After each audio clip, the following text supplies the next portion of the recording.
अस्सलाम वालेकुम guys, welcome to our YouTube channel. आज का जो कि हमारा टॉपिक वेरी इंटरेस्टिंग है, यानी इमेज के हवाले से है। बहुत से बच्चे, बहुत से स्टूडेंट सवाल पूछ रहे थे कमेंट सेक्शन में कि हम लोग इमेज कैसे देखते हैं। मैं पर्सनल में भी सवाल ज़्यादातर ये मतलब कन्फ्यूजन रहती है कि इमेज कैसे हम लोग अपनी फ़ाइल के अंदर यानी लगा सकते हैं। सबसे पहले मैं आपको कुछ इमेजेस दिखा दूँ, यानी फॉर एग्जांपल कोई भी वेबसाइट होगी वो इमेज के बगैर तो होगी नहीं। और आजकल का जो कि ऑनलाइन सिस्टम चल रहा है, यानी फॉर एग्जांपल ये दराज की वेबसाइट आप देख लो।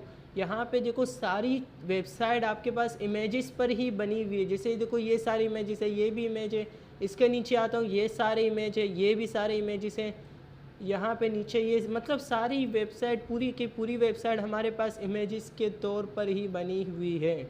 अच्छा, ये दराज के बाद में अमेज़ोन देख लेता हूँ। अमेज़ोन भी बहुत छाया हुआ है आजकल, तो अमेज़ोन भी देख लेते हैं। यहाँ पे देखो अमेज़ोन में भी हमारे पास पूरी की पूरी वेबसाइट यहाँ पर कुछ इस तरीके से, ये देखो सारे इमेजेस। अच्छा, इसको स्टाइल अप्लाई यानी यहाँ पे एक तरतीब से रखा है, ये CSS की मदद से होगा। लेकिन फ़िलहाल इमेज लगाना तो सीखे पहले। तो इमेज लगाना आज हम लोग सीखेंगे। आज का टॉपिक बहुत ही इंटरेस्टिंग और बहुत ही अमेजिंग होने वाला है। अगर आपको इमेज लगाना नहीं आता तो ये टॉपिक आज आपके लिए है। सबसे पहले मैं आता हूँ, अपना VS कोड ओपन करता हूँ। और ओपन करने के बाद यहाँ पे मैं न्यू पेज लेता हूँ। न्यू पेज लेने के बहुत सारे तरीके पहले के वीडियो भी मैं बता चुका हूँ। अगर आपको नहीं आता तो मतलब 3 तरीके कंट्रोल N भी कर सकते हो। और इसको मैं फ़िलहाल यहाँ पे सेव कर रहा हूँ अपने फ़ोल्डर में।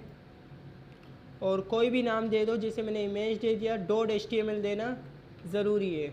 मैंने .html दे के ये मैंने सेव कर लिया। अच्छा, Shift 1 के साथ मैं यहाँ पे एक बेसिक स्ट्रक्चर ड्रॉ कर देता हूँ। इमेज लगाने का देखो बहुत ही इजी तरीका है। और याद रखना, इमेज 2 तरीके के लग सकते हैं। एक होता है ऑफलाइन, एक होता है ऑनलाइन। तो ऑनलाइन का क्या मतलब होता है? ऑनलाइन का मतलब होता है यानी एक होता है एक्सटर्नल, एक होता है इंटरनल। एक्सटर्नल का क्या मतलब होता है? ऑनलाइन ऑफलाइन भी कह सकते हो। जैसे फॉर एग्जांपल मैं कोई भी वेबसाइट पे या फिर किसी भी यहाँ से डायरेक्टली गूगल से पिक्चर को पिक करना है, यानी फॉर एग्जांपल मैं यहाँ पर आता हूँ, मैंने यहाँ पे लिखा पाकिस्तान की झंडे की बात कर ले, या फिर चलो यहाँ पे हम लोग कंप्यूटर की इमेज को ही लगाते। ठीक है, मैंने यहाँ पे कंप्यूटर लिखा, यहाँ पे बहुत सारी इमेजेस हमारे पास आ गई है। जैसे फॉर एग्जांपल ये वाली इमेज देखो हमारे पास बहुत अच्छी है। यहाँ पे ये इमेज मुझे अपनी वेबसाइट पे लगानी है, तो कैसे लगाऊंगा? तो बहुत इजी तरीका है। आपने क्या करना है, सबसे पहले यहाँ पे अपने VS कोड में एक बेसिक स्ट्रक्चर ड्रॉ कर दिया। उसके बाद आपने क्या करना है, लेस देन और ग्रेटर देन लगा के इसके बीच में आपने लिखना है IMG। IMG का मतलब होता है इमेज। ठीक है, IMG का क्या फुल फॉर्म होता है? इमेज। तो इमेज लिख के आपने क्या देना है, SRC। SRC का अभी फुल फॉर्म क्या है? तो SRC का फुल फॉर्म होता है सोर्स। क्या? सोर्स। यानी इसको हमें एक सोर्स, सिंपली IMG का टैग ओपन करेंगे और इसके अंदर एक सोर्स अप्लाई कर देंगे, बस ख़त्म, हमारे पास कंप्लीट हो गया। याद रखना, IMG का टैग हमारे पास क्लोज नहीं होता। आगे के टॉपिक्स में कुछ ऐसे भी टैग्स आएंगे जैसे इनपुट वगैरह हो गए, वो हमारे पास मतलब क्लोज नहीं होते। IMG भी उनमें से एक है। मतलब कुछ टैग ऐसे होते हैं जैसे H1 पैराग्राफ ओपन होते हैं, क्लोज होते हैं, मगर IMG हमारे पास क्लोज नहीं होता। सबसे पहले आपने IMG लिख के, SRC लिख के, यानी IMG यानी इमेज, SRC मतलब source is equal to inverted comma दे के आपने क्या करना है, कोई भी इमेज जैसे फॉर एग्जांपल आपको चाहिए, बहुत इजी तरीके, आपने राइट क्लिक करके, यानी या तो इमेज के राइट क्लिक करके आपने यहाँ पे इसका एड्रेस कॉपी करना है। याद रखना, एक होता है इमेज का एड्रेस और एक होता है एक होता है कॉपी इमेज और एक होता है copy image address. Copy image मतलब इस इमेज को कॉपी करेंगे, और कॉपी इमेज एड्रेस यानी इसके कोड को कॉपी करेंगे। हमें तो इमेज को कॉपी नहीं करना है ना, हमें तो कोड को कॉपी करना है। तो इसलिए हम लोग क्या करेंगे, image copy image address copy करेंगे और यहाँ पे VS कोड में यहाँ पे पेस्ट कर देंगे। ये आपके पास देखो कुछ इतना बड़ा लिंक आ गया है। ठीक है, इसको मैं फ़िलहाल के लिए यहाँ पे रन कर देते, देखते हमारे पास ये वाली इमेज आई है या नहीं आई, तो वो भी देख लेते। जैसे हमारे पास आप देखोगे कि हमारे पास ये इमेज आ गई है, ये देखो कम्प्लीटली इमेज हमारे पास यहाँ पे शो हो रही है। अच्छा, ये लिंक क्या है? अक्सर औकात बच्चे सवाल करते हैं सर ये 3 लाइनें, मतलब 3 लाइनें ही आएंगे। याद रखना, ये आपने खुद ही नहीं लिखना, बस यहाँ पे आके right click, copy image address, जितने लाइनें भी, अक्सर औकात ऐसे होता है एक ही लाइन के अंदर कंप्लीट हो जाता है। अक्सर औकात ऐसे होता है कि मतलब वो नीचे जाता है 10-20 लाइनें, 30 लाइनों के अंदर लिंक होता है, 30 लाइनों तक। मसला नहीं है, जितने लाइनों का भी हो तुम लोगों ने बस पेस्ट करना है कॉपी इमेज एड्रेस और वहाँ पे जाके पेस्ट करना है, जितने लाइनों का भी हो आप रख सकते हो। अच्छा, ये करने के बाद इसकी विड्थ और हाइट, जैसे यहाँ देखो हमारे पास बहुत ज़्यादा यानी बहुत बड़ी इमेज है, इसको मुझे छोटी इमेज चाहिए यानी इसकी विड्थ और हाइट कम करनी है। तो यहाँ पे आके आप सोर्स के बाद इसको विड्थ दे दोगे। विड्थ का मतलब होता है चौड़ाई, चौड़ाई का क्या मतलब होता है यानी लेंथ, इसकी कितनी लेंथ आपने रखनी है। जैसे मैं रखता हूँ यहाँ पे 200 पिक्सल।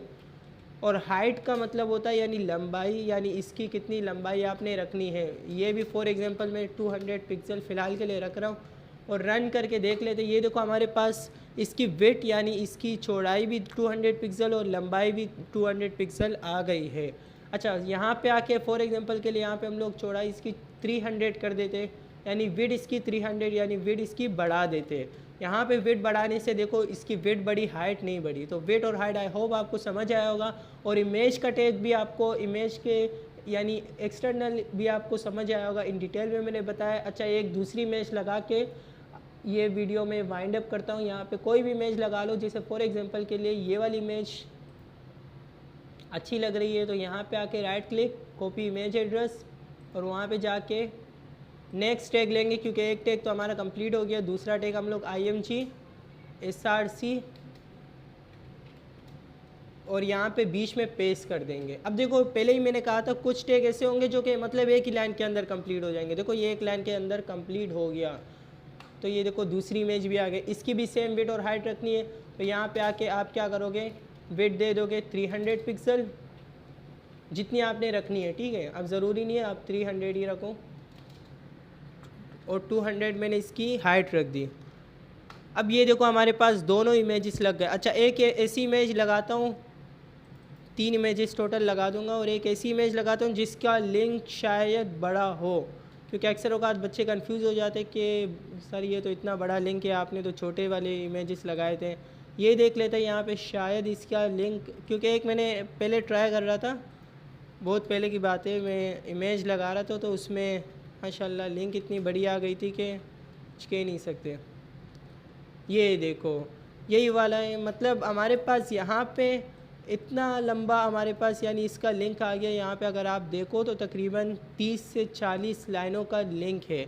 वही मैंने बोला था एक इमेज ऐसे, मतलब इमेजेस ऐसे होंगे, कुछ इमेजेस के यहाँ पे इतना बड़ा लिंक होगा, कुछ इमेजेस ऐसे होंगे जिसका एक ही लाइन में ख़त्म हो जाएगा। तो वो मसला नहीं, आपने कॉपी करके पेस्ट करते रहना। ये मैंने जानबूझ के आपको कराया ताकि आपको मतलब समझ आए कि बड़ा लिंक अगर फॉर एग्जांपल हो तभी भी कोई मसला नहीं, आपने यहाँ पे आना है, बस कॉपी इमेज और यहाँ पे आके पेस्ट कर देना है। उम्मीद करता हूँ आज की वीडियो आपको अच्छी लगी होगी। और आज का जो कि हमारा टॉपिक इमेज के हवाले से था, बहुत बच्चे सवाल कर रहे थे इमेज के हवाले से, तो इमेज को मैंने इन डिटेल में कम्प्लीटली बता दिया है, एक्सटर्नल इमेजेस क्या होते हैं।